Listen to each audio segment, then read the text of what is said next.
Hi everyone, in this video tutorial we will take a look at the ideal workflow we should have in Microsoft 3D Builder. This type of basic workflow is very similar to the one you should use in Tinkercad. In fact, as the one we use in Tinkercad is very related and concentrated in two basic actions: the addition and the subtraction of an object from the other. But let's dive in. In this video tutorial we will see as an example how to create something like this, a basic customizable keychain you can replicate while following this guide. First of all, let's go to Insert and start adding our basic shapes for the creation of the object. So let's add a cube and let's dimension it. So we want something that is long about 50 millimeters, has a width of about 25 millimeters and a thickness of about 4 millimeters. Now, to create the arch of our keychain, let's add a cylinder and place it here. Let's dimension it. We want something that has a length and a width of 25 millimeters and a thickness of 4 millimeters. Now let's move it into position. In fact, in this program it's very easy to align object, as the program allows us just to snap an object to the other like this. As you can see, the more we get close, the more precise of a movement we do. As you can see, we have aligned successfully our object. To continue our modeling, let's make all of this just one single object by going into Edit and clicking Merge.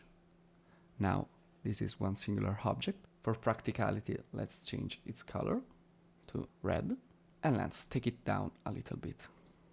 Now that we have done the base of our keychain, let's start modeling all the details. First of all, we have to hollow the keychain to make space for the keychain ring. To do this, let's take a cylinder and put it on top of our shape. Let's dimension it. This time we will use the lock aspect ratio to make it faster. We just need to type here 5 millimeters and all the measurement will be changed accordingly to the ratio of the object. Now let's move it into position like this. We can position it like here. Let's drag it a little bit under our first basic shape, and by going to Edit and clicking Subtract, we will hollow our shape, creating space for the ring. Now let's see how to add a text or an image to further customize our keychain. It's very easy.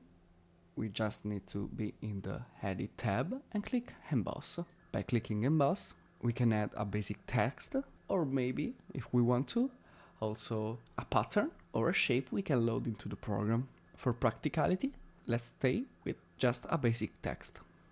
So, first of all, let's write something here, like text as an example, and let's choose which kind of font we want to apply, like for example this one, and by clicking here we can decide where to put our text.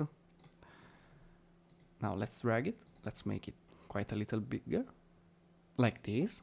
Let's decide for a color, and we'll go with blue for contrast. And once we have done this, let's click Emboss, and as you can see, the program will emboss our text over the object. Now, lastly, to save our file for 3D printing, we can just click Save, rename our object to Custom Keychain, and click Save again.